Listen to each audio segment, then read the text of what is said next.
Yo, and we are live. It's your boy Treka Z, and today we're gonna be talking about what has been happening this week, especially in the United States. It's been a crazy dark week watching the news and seeing what has been going on. I am so surprised, shocked, disgusted, and confused about the whole situation. I'm sure you all have heard about the assassination of Charlie Kirk, and I also did a video talking about it.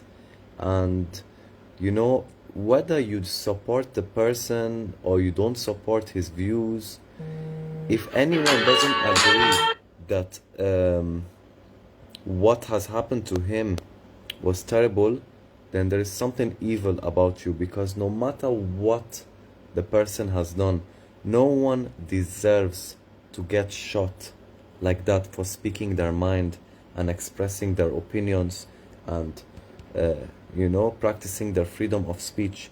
Like, the whole world always looks at America because, oh, they have freedom of speech and people can freely say whatever they want to say, and they have the freedom of speech in America. So seeing the way he got killed and seeing the reaction of many liberals and people in the left celebrating and laughing about it, it is so inhumane, guys. It is so inhumane to see how people can be so heartless. Why? Because, oh, they don't agree with his opinions. And like I said in my video, I don't agree with a lot of things Charlie Kirk has said, but I also agree with also a lot of things that he has said. So I agree with him on certain topics and I disagree with him on other topics. And never in my life have I, let's say, seen an influencer or a YouTuber or a public speaker express, let's say, an opinion or a stance that I personally disagree with, and then wished the person death, or if that person got killed, I would celebrate. What is wrong with these people? They are so inhumane, they are so disgusting, and it's happening all over. I see it on Instagram, I see it on Facebook, I see it on TikTok. People posting videos, oh my god, Charlie Kirk just died, ha ha ha ha. And it's I'm watching, I'm like, how can anybody be so evil to celebrate the death of someone just because they're expressing their own opinion? And the fact, I later learned the fact that his wife and kids were in among the audience, so they actually witnessed it. And you know how traumatizing that is for his 3-year-old daughter and his 1-year-old son. They're gonna grow up all their life, traumatized, seeing how their dad just got shot. And that video is gonna be around forever. They're always gonna see it. They're always gonna be reminded of it. It is terrible, and my prayers goes to Charlie Kirk's wife and children and family. May God give them the strength and power to go through this. It's terrible. It's terrible. I don't even know how people can have the heart to even say that.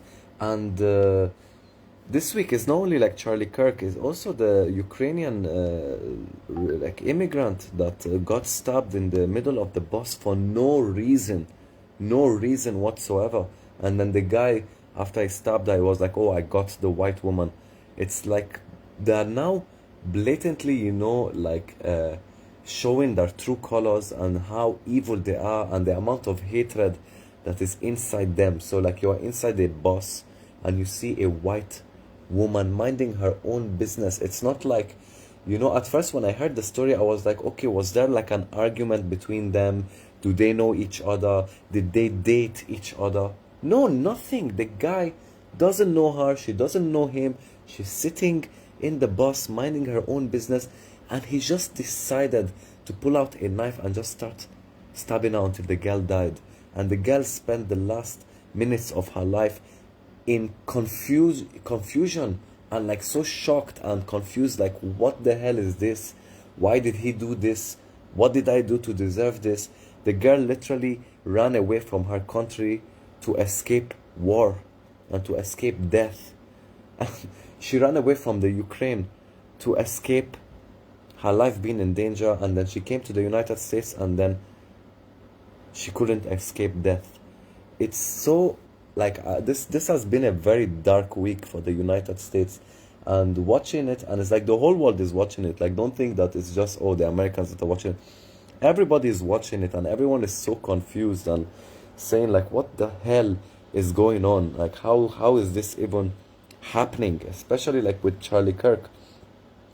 And I've been watching like closely like the clips before he got shot, and there are some shady things that, guys, I am noticing. I don't know if you guys have noticed too, but there were two men that were standing behind him like minutes before, you know, he got shot, and they were doing like signs. There was a guy that did a sign with his cap, and then another guy did like a sign with his hand, and as soon as they did those like hand signatures, he immediately got shot.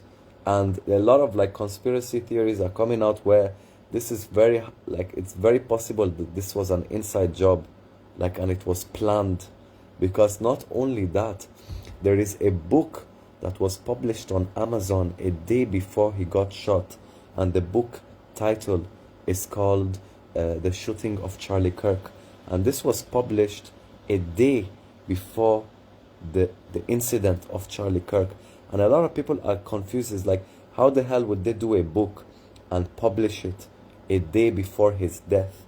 And the book is called the Shooting of Charlie Kirk.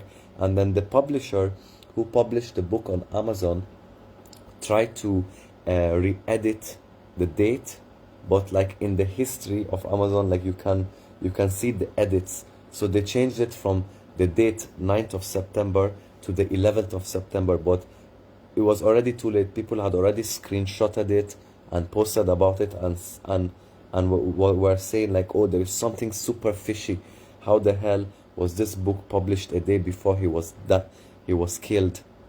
And then going back to those two guys, you guys should watch the video again.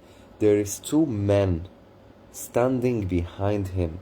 I'll even, you know what, why am I even saying it? Let me just show you guys what I'm talking about. Two guys standing behind him, and then they were doing, you know, hand signatures and like and they were like very shady, and then suddenly he gets shot. And people, there are like a lot of like people like saying like there is a lot of things fishy. First of all, they catch the wrong guy, and it's like an old white guy, and they're like, oh, we caught him. And then hours later they were like, oh, it turns out it's not him. And then later we find videos of like people that were in the university like filming all around, and then you would be able to see somebody running in like on the rooftop of the building. It's like, how the hell did nobody and none of the security people notice this guy? Why is it that or they only talk about it after the fact, like after the guy has died, and they're like, oh yeah, we did see someone in the roof? Like, because the same thing happened with the Trump shooting, where people were like, oh yeah, we saw someone in the roof, and then they didn't really do anything about it until after the fact. Robin Cat is saying the author name is Anastasia J. Casey. Thank you so much, Robin. God bless you. That's exactly what I am talking about. That book. The author of the book, guys, is called Anastasia J. Casey. After this live video is done, do your research and see what I am talking about. The book was published on the 9th, and it's called The Shooting of Charlie Kirk. How the fuck? Don't tell me that's a coincidence. Don't convince me. Nobody is stupid, you know? And yeah, it's just so sad to see, because look, I come from the Middle East, and I am a Syrian, and we are dealing with a war in Syria, and right now we have an Al-Qaeda member as the president of Syria. So we understand what not having freedom of speech is, and we understand how you can get your life, you know, in danger and get killed for speaking up your mind or exposing the truth or speaking up, you know, against our oppression. So people always look up to the West, like the United States and European countries, because you guys like have freedom of speech and people can come out and they can say whatever they want to say freely without, you know, getting killed or jailed by the government and so on. So Charlie Kirk was a dude that would go to college campuses and he would say his opinions. He wouldn't force his opinion on others. He wouldn't insult and call people names. He would come up with his arguments and his points. This is my opinion. Prove me wrong.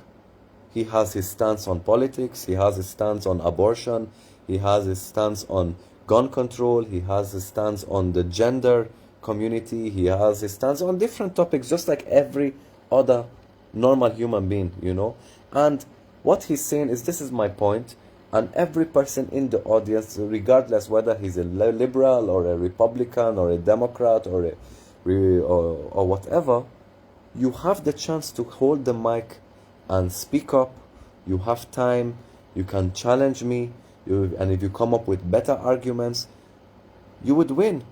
That is how, you know, civil discourse should be, an open discussion, and democracy should be. The audience is listening, and the audience is listening to Charlie Kirk's opinion and listening to the other person's opinion, and whoever makes the better points and better arguments would convince the person. And that is the way it should be, guys. Like, I can't even believe that I'm even saying this. I can't even believe that I'm saying this. Like, this is like, duh, you know, that's how it should be done. In the Middle East, you cannot do that.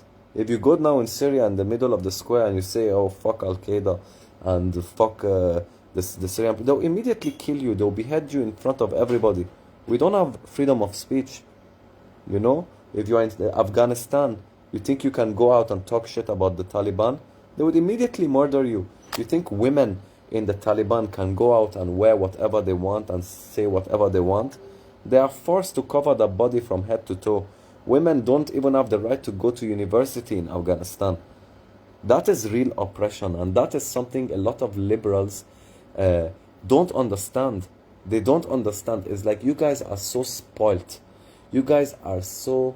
you're living in La La Land that you kind of are taking your reality for granted, and you don't know how lucky you are that you are living in a Western civilization where people like actually have freedom of speech and freedom of expression. So with Charlie Kirk, whether you agree with him or you disagree with him, and like I said, there are many topics that I disagree with him on, and there are topics that I agree with him on. I don't even think or believe that Charlie Kirk was a controversial far-right, you know, influencer. I don't even view him like that. If, let's say, you tell me, for example, who is a good example of like a far-right, you know, conservative? Someone like Nick Fuentes, for an example. Nick Fuentes, yes, he says so much like inflammatory stuff, a lot of controversial stuff, a lot of offensive stuff, you know. That is someone you can actually label as like a far-right, you know, controversial. Or maybe someone like Milo Yiannopoulos, for an example. But Charlie Kirk was a moderate. He really was a moderate. Like, I've never heard him say something so controversial that, oh my God, you know. And even if that was the case, even if he used to say the most controversial stuff politically or whatever, he definitely doesn't deserve to get killed for his opinions. And don't forget, guys, this guy is a father. He has children, and his children like witnessed him die. It's tragic. And like, there's even a story that they were saying that once his daughter like heard the gunshot, like out of fear, she like instinctively like ran away to him, you know, because she was afraid of the sound of the gunfire. Like, you know how heartbreaking that is, like listening to that. And then you have all these fucking liberals and people on TikTok and all these Gen Z stupid ass brats. If these people come and live in Syria for 3 days, they would go back to America so fucking grateful for their life and what the parents and grandparents built for them. So yeah, the literally like posting videos, laughing and celebrating and dancing and ha ha ha ha ha. It's disgusting. It's really disgusting. Like, what kind of country is this? It's like, you guys call yourself like the United States of America. You guys are the divided states of America. I've never seen a country so divided like that, and it's like I really, my prayers goes out to you guys, and it definitely goes out to Charlie Kirk's family. And with Robin Cat is saying, yeah, gays for Palestine, gotta love, try going to those countries, they'll throw you off the roof. And that is honestly so true. Like all the people that are, you know, that were celebrating, most of them are pro-Palestine. And you have like all of these people like doing rallies and like gay people for Palestine, the transgender community for Palestine. It's like, Habibi, come to Palestine, go to Gaza, go to Hamas and tell them I'm a transgender and I support your cause. Let's see what Hamas does to you. Hamas would fucking slaughter all of you guys. Hamas doesn't support the LGBT community. And you think if someone goes to Hamas in Palestine and says, oh, I'm gay or I'm a lesbian or I'm a bisexual or whatever, do you know what they would do to him? Do you have any idea what they would do to him? They would kill him like without hesitation. Without like hesitation. Or go to Syria now and go to Al-Julani, the Syrian president, and tell them I'm a homosexual. But I support you and I'm a supporter of your presidency. And see if he's not going to behead you in front of everybody. These people are like they don't have they're out of touch with reality. They're out of touch with reality, and like they don't see like what is really going on, and they have Lisa saying liberalism is a mental disorder. I really agree. And you know what, like 10 years ago I really was a liberal. I was a liberal once, you know, and I still have like liberal views on certain topics, but the liberal party right now and the liberal people right now, I feel like they have drifted in such a negative way that nobody even takes them seriously. No one is even like proud to even associate themselves with them anymore because of how crazy their ideas have become, how radical they have become, how close-minded they have become. They claim to be the party of open, of liberty and democracy and freedom of speech, but they really are not. They don't really like support that, because they only support that if you are someone they agree with, you know. But if you are someone that they don't agree with and have points of views that doesn't align with their reality, they would call you every single name in the book. They will call you a racist, a fascist, a homophobe, a sexist, a whatever. They'll try and find something to label you as, because that's the most they can do. That's the most they can do. They cannot really articulate and make a good argument anymore, or like debate, because their arguments are very weak and nobody's convinced anymore with that bullshit. Nobody's convinced anymore. Marco Fiorentina saying, go to Mexico and walk into cartel territory, or go to North Korea and steal a pasta. Yeah. They are ungrateful pieces of shit. That is what these Gen Z generation is. They are ungrateful pieces of shit. They have no touch of what reality is. They have no, like, they are very, very, very, like, dumb. They're very dumb, and I feel really bad for the future of America, because if Gen Z is going to eventually rule the country and govern the country, you guys are in big fucking trouble. Andrea Cortez is saying, in America we call the classical liberalism a classic liberal wants less taxes, less government overreach, exchange of ideas, and the ability to live peacefully. Yeah, that's how it was, but now they don't believe that anymore. Now they don't believe that. And there's also another theory that they're saying that Israel played a role in the killing of Charlie Kirk, because in the last months he has shifted his views on Israel, and like he's actually talking about the Epstein files, and he was talking about how the Epstein was related to the Mossad, and they were like a blackmailing, you know, like kind of agency where they would, you know, have all of these dirt on big like politicians and VIP people and billionaires, and they would use like all the footages and informations they have about them to like blackmail them into, you know, implementing policies that are um, in support of Israel's interest.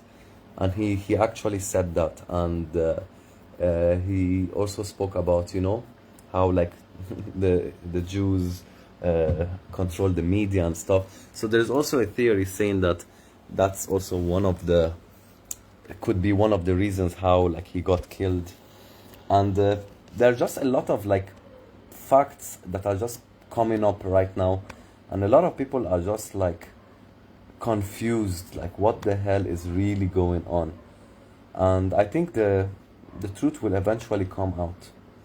The truth will eventually come out. I'm gonna show you the video of like the those two guys that I was talking about that were doing like shady hand gestures and hand signals, and this was like seconds before he got shot. So this is one of the videos. See, he does this with the hat, and you see the other guy, see, he did this with the cap and then with his face, and then this guy does this, and then boom, he gets shot. I don't know if that is shady or if people are looking too much into it, but there is also something, because there are some people that are like in the FBI that were saying that these are like signals like to snipe. Like once you want someone to snipe, you do this, like get ready and then open fire, some shit like that I read. So there is that, and it is, if that's actually the case, that is fucking crazy, guys. And look at the video of the book that was published a day before his death, and it's a book called The Shooting of... Not to be a conspiracy theorist, but look what I found earlier on Amazon. These were posted on Amazon on September 9th. That was day before yesterday. How does one publish a book on 9th of September, guys? That happened on September 10th. Then Amazon changed it to this. But wait, if you scroll down, it still says this. See? Oh, but wait. They're not going to let this stay up. No, if you go search the book now, this is what you find. Something else is happening here. I don't know what it is, but definitely something's happening. What do you think? Not to be a conspiracy theorist, but look what I found earlier on Amazon. These were posted on Amazon. So tell me that's not fishy. Tell me that's not fishy. It's like once they noticed that they posted it a day before and people started like noticing and talking about it, they changed the date. They changed the date, but you cannot change the date of when it was published. You can't do that. So it's still on the 9th, but they changed the date that, oh, we, in the description that, oh, we published it on the 11th. But the published date on the Amazon website is still the 9th. And I think now maybe they took it down, or I think it's still around, I'm not sure. But that is crazy, guys. I don't know. Man, it's just so, like, I'm really, it was so crazy. Like, the way I found out about it, I was at a birthday party of one of my friends, and I literally found out about him getting shot like 5 to 10 minutes before like they brought the birthday cake to my friend, and I was so frozen and in shock of like the news that I couldn't even be I couldn't be in the moment for like my best friend's birthday.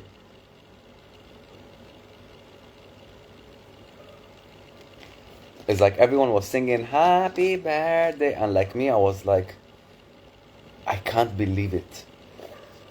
Because also the way he died was so like so violent, getting shot on the neck, and it's just it's so crazy, And look, there are like a lot of like people on the left who were like huge rivals, you know, of Charlie Kirk, huge rivals, like they spoke shit about him and stuff, but then when he died, they felt sorry for him, like, you know, this guy, I think his name is Dean. His wife and children were in attendance. Imagine, you know, imagine being a 12-year-old, you know, watching your dad fucking die.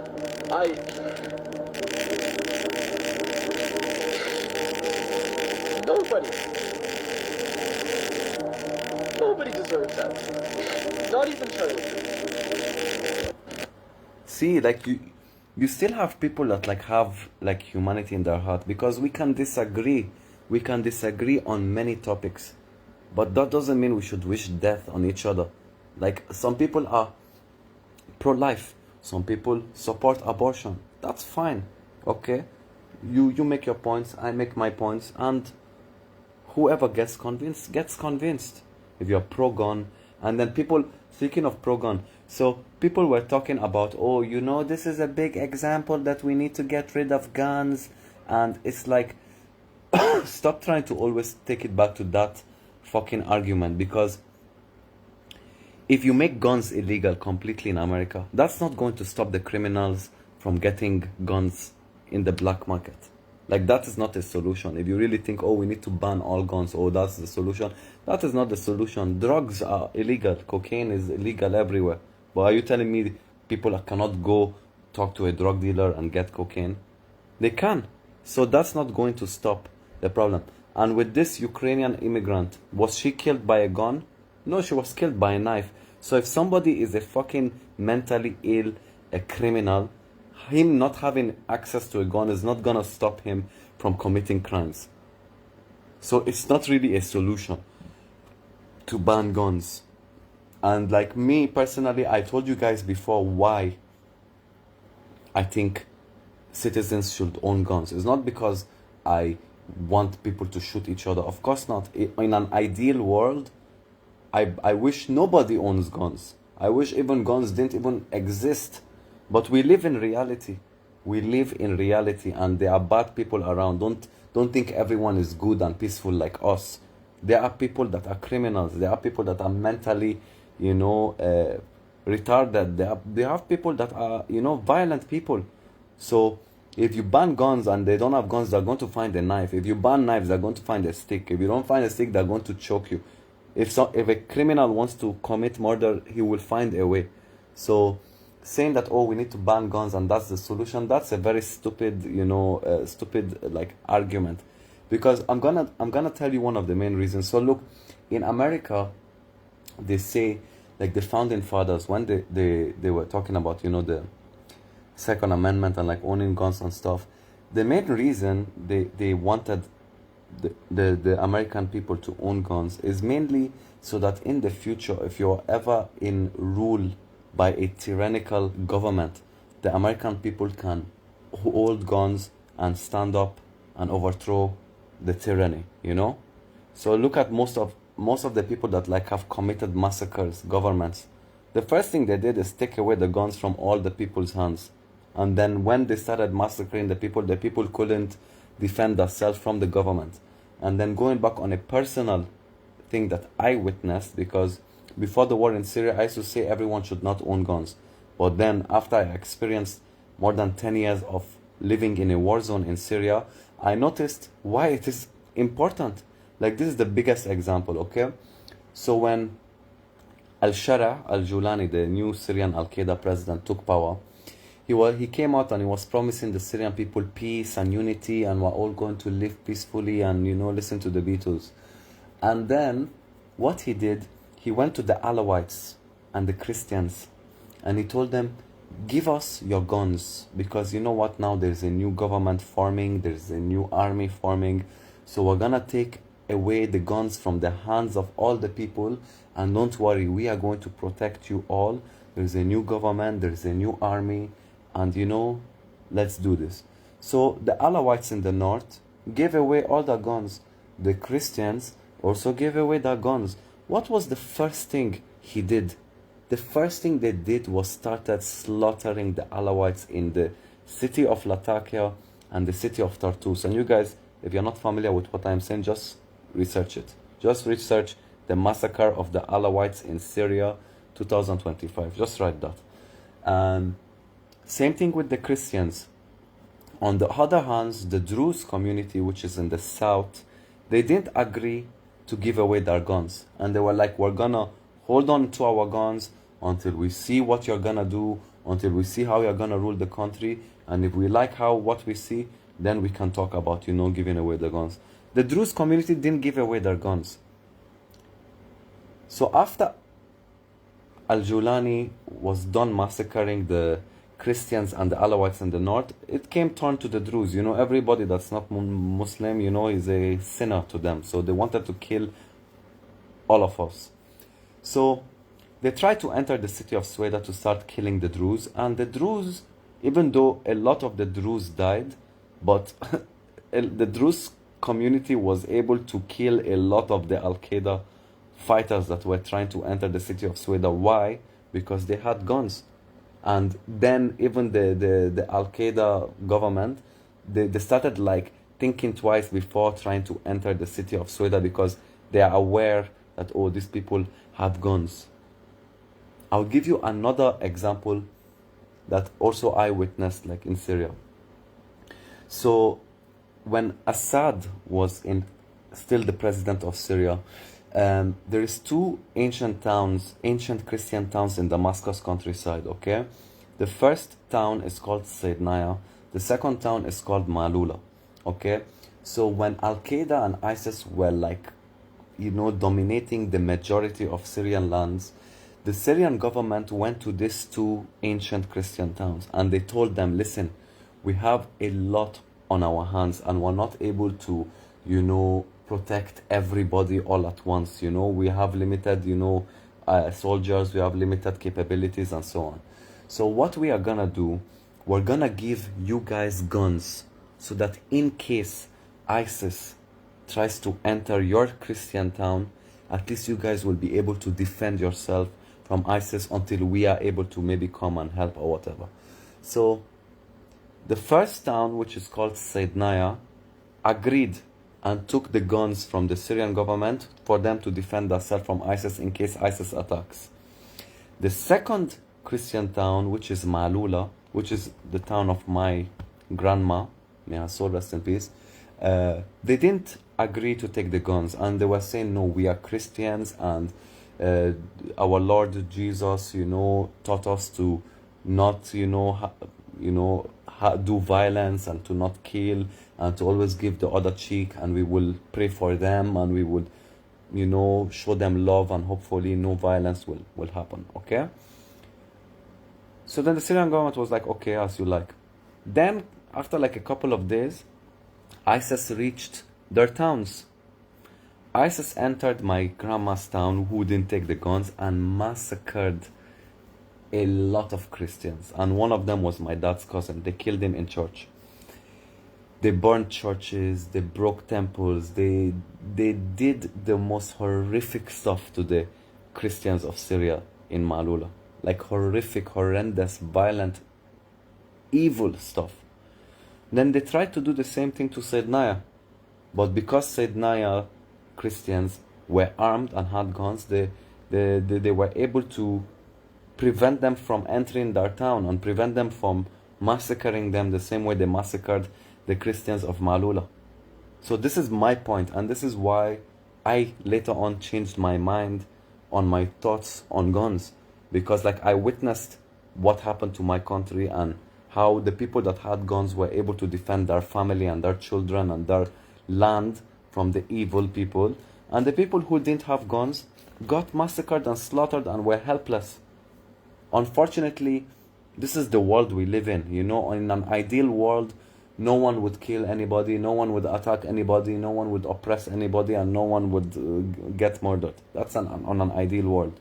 But unfortunately, we live in reality, and you have to look at life the way it is, and you need to be prepared for a situation like that. Unfortunately, like I'm telling you this, not like I am happy. Yes, let us all have guns and wow. No, I'm upset about it.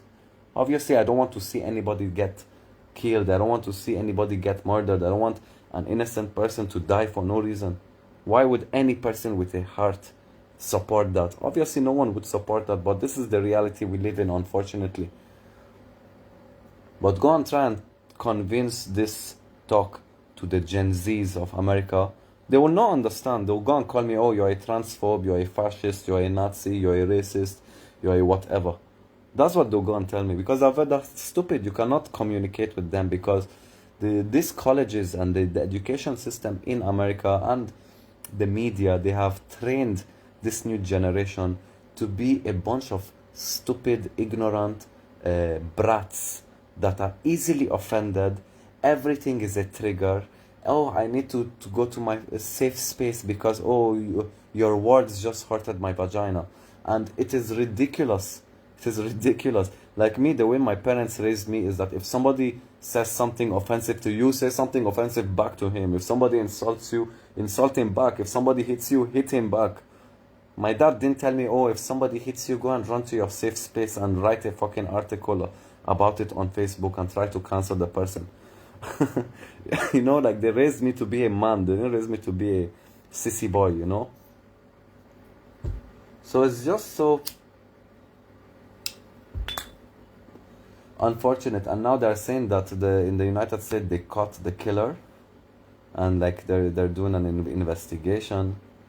But then there's also another story of an airplane that left like 30 minutes after the killing of Charlie Kirk, and then they turned off their location, and then but the people were able to catch it. So there's a lot of like stories coming up. I'm not sure if all of them are true or not, but I really believe the truth is only a matter of time for the truth to come out. And we're all eventually gonna know who was behind it, and why did they choose Charlie Kirk, and all of these informations.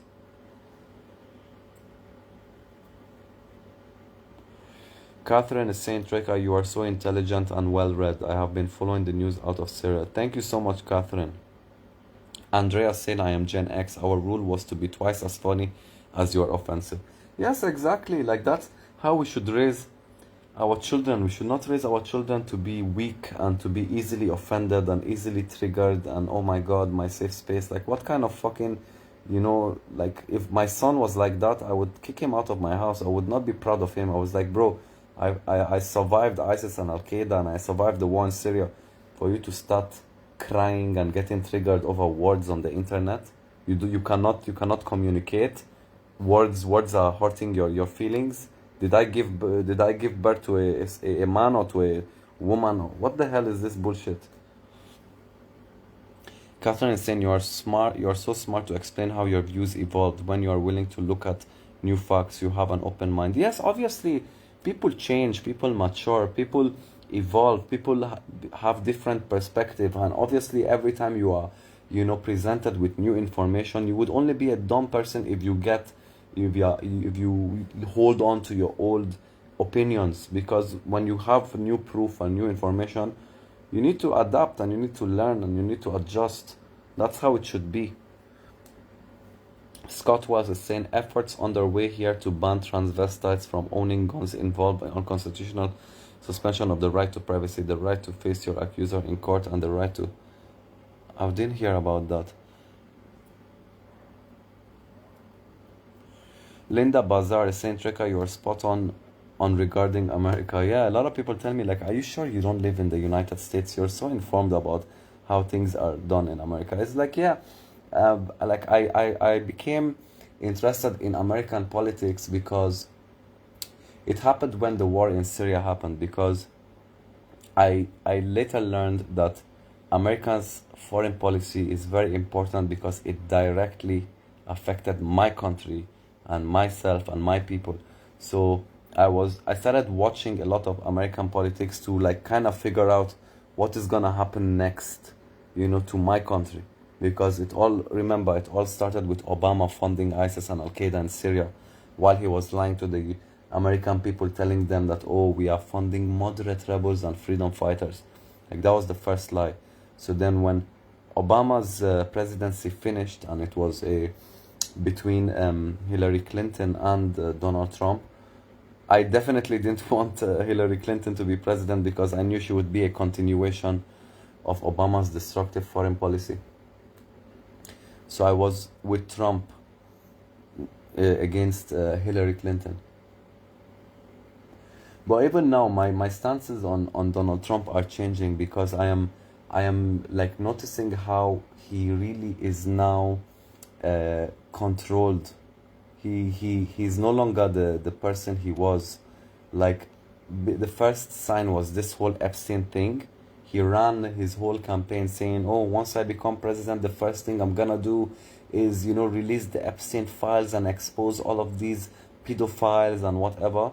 And then when he became president, and then the American people that voted for him were requesting and asking like, yo, when are you going to release this Epstein files? Suddenly he was like, oh, are we still talking about that?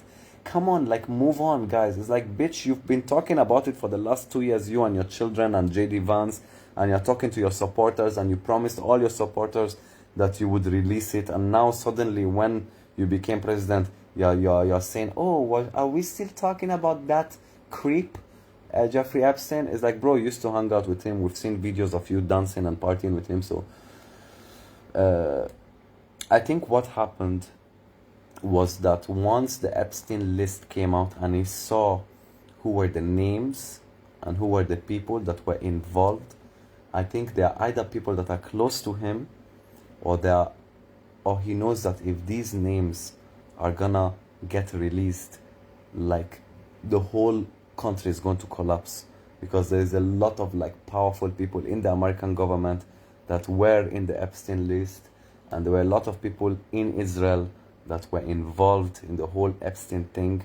There's a lot of evidence that say Epstein was a Mossad agent, and Trump doesn't want, you know, anything that makes Israel looks bad, to the point that he was even saying that he was calling his supporters, the Trump supporters, the people that voted for him, losers for asking him to release the Epstein files. And to me, that was like a very eye-opening thing. Is like, whoa, you know. And the next thing with this on what's the word I'm looking for, like unconditional support to Israel is crazy also, because, you know, his campaign, and one of the main reasons why everyone like loved Trump when he was running for president is because he was saying it's America first. We're gonna stop the wars in the Middle East. We're no longer gonna do wars. We're no longer gonna send our kids to start new wars in the Middle East. We're gonna focus on America. We're gonna focus on America first and our interest and our people, and we're no longer gonna spend our American people's tax money on wars. And anyone who would listen to that would be like, of course, thank God, finally someone, you know, someone that is like that, because Obama was definitely not like that. George Bush was definitely not like that. Joe Biden was definitely not like that. Hillary Clinton, if she became president, God would have only known, maybe World War III would have happened, you know. So obviously there are a lot of people that are anti-war, were huge supporters of Donald Trump, you know, and they were like, he's not a politician, he's an outsider, he's gonna fix it, he's gonna drain the swamp. But I feel like now he's part of the swamp, and anyone who doesn't see it is lying to themselves, because all the wars that is happening, like even him attacking Iran, is so obvious that he's doing it for Israel, because Iran is not a threat to America. Iran can't do shit to America. They can't do shit. America is a threat. I mean, Iran is a threat to Israel, and he attacked Iran because of Israel. Same thing. And this is not, I'm not only talking about Trump.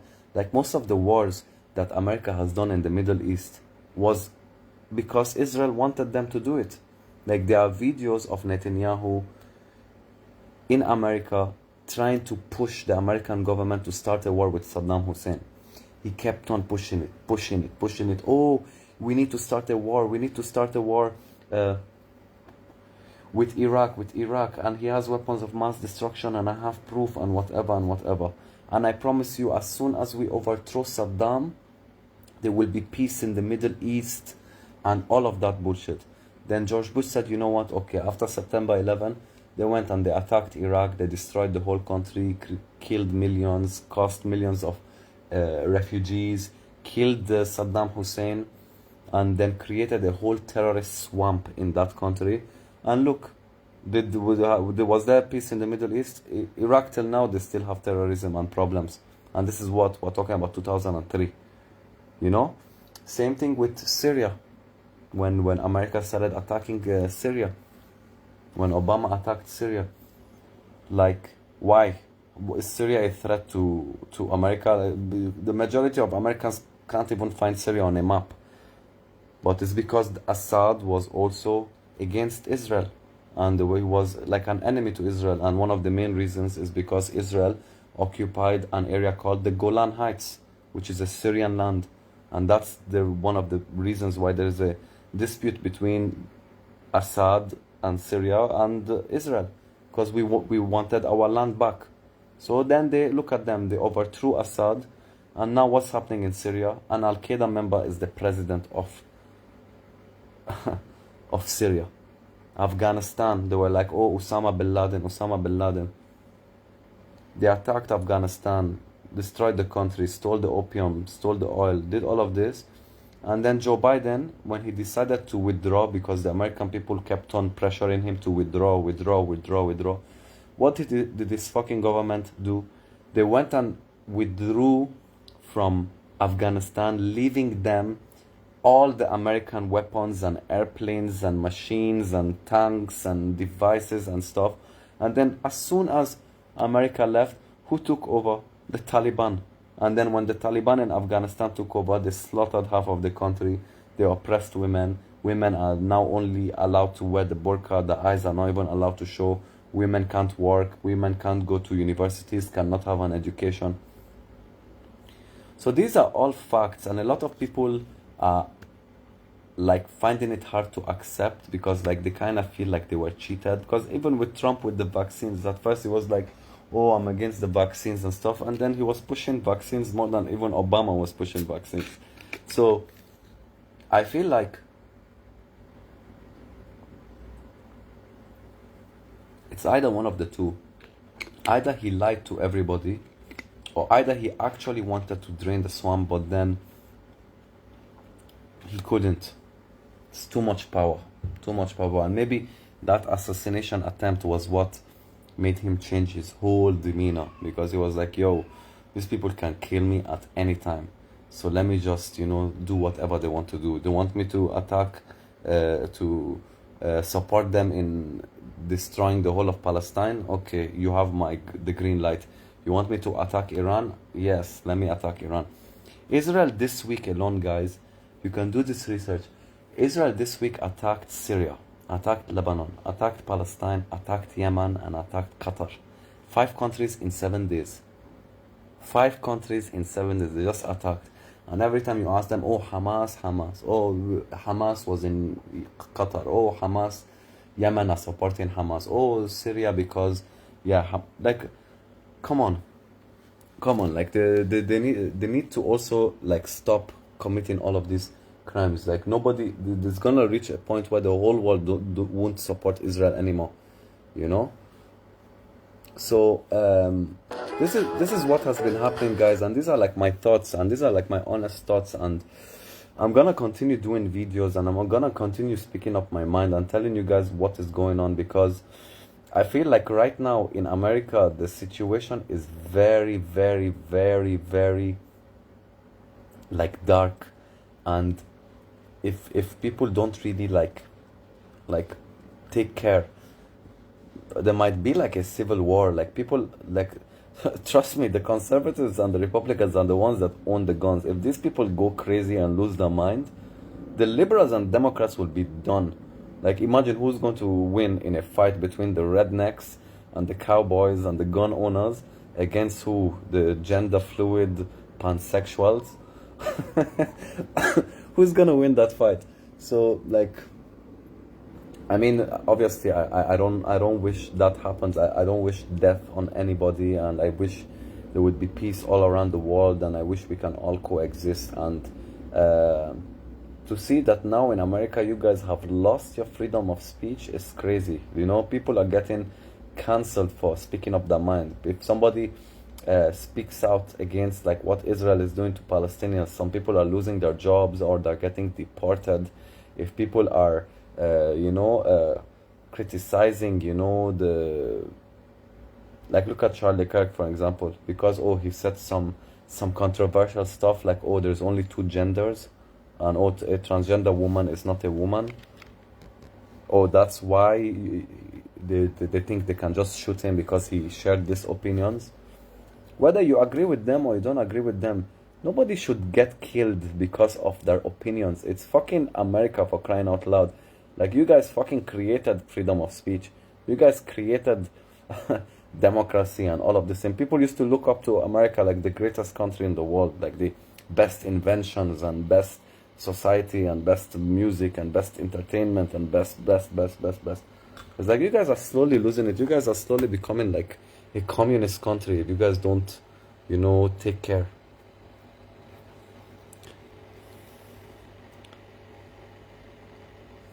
Andrea saying centralized banking was a huge motivator for the global elite. That's why Obama was bombing. The common denominator was none of those countries had a central bank. 100%, Andrea, you're right.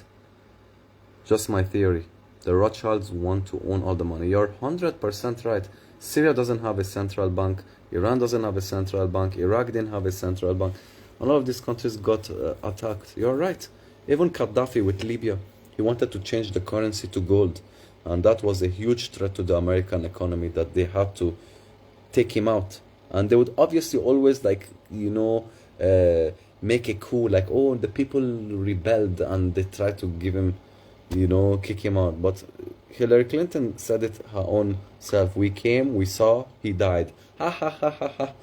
That's the liberals for you. Look, Hillary Clinton was laughing at somebody dying, and you have all of these fucking Gen Z people laughing because of the death of Charlie Kirk. Moniz is saying wrong about democracy. It was actually the Romans inspired by the Greeks, I guess. Yes. I mean, Americans, majority of Americans were from Europe, from Rome and from Italy and from England and from Germany. All of them immigrated, and they created this country called America, of course, after, you know, killing all the Native Americans. But yeah. But this is just crazy, guys. And the whole Ukrainian immigrant woman is also very tragic to watch and see, like how she just got stabbed for no reason. Poor little girl. Ugh. Like it's just been too negative, and I hope, you know, things start getting better for you guys, and getting better for us Syrians, and getting better for us as the human race, man. I mean, it's ridiculous that it's 2025 and you would think that by this time we can all coexist, especially now that we have the internet where we can communicate and connect with each other worldwide. You would think that we would be in a better place, but it's just more and more violence. It's crazy that this is still going on, you know. I just hope that there would be peace everywhere, where we can all just, you know, focus on living a good life in this planet, because we're all here for a temporary time. Nobody knows when we're eventually going to die. So it's just sad to see that there are some people that are spending their existence in torture and living in bad conditions and living in war zones and being hungry and losing their parents and losing their children and losing their country. It's just so sad to see that this is the situation we are in. But hopefully there will always be hope, and we should keep our faith and keep our positivity, and together talking like what we are doing now is what we need to continue doing to move forward. And like I promised you guys, I will continue be doing more videos and updating you all on the latest updates, whether it's about Syria, whether it's politics, whether it's America, whether it's my personal life. I promise you I'll continue doing videos as much as I can. Sometimes, like, I'm too busy with work that sometimes I come back home, I'm so tired that I don't have the energy to do a video, but like I need to force myself to be doing more videos. And yeah, that's about it. And to all the people watching, thank you guys so much for your support. I really appreciate it. I'm gonna put in the description of this live video my PayPal link. If you guys enjoy my content, if you see any value, if you feel like you're learning something of value, you can always support me by, you know, donating to my PayPal. I would really appreciate it. And thank you to all the people that have donated in the past. You guys are really helping me out, and I love you guys for that. And I'll also put the link of my website where I have like a merch store. So if you don't wanna donate, you can always go to the website and buy yourself like some cool ass merch. You know, I have like nice t-shirts, sweaters, caps, hoodies, all of this stuff. So you can find the link on my description. And I'll see you guys tomorrow when I post another video, and we will keep in touch. Love you all, stay blessed, and God bless you all. Bye guys.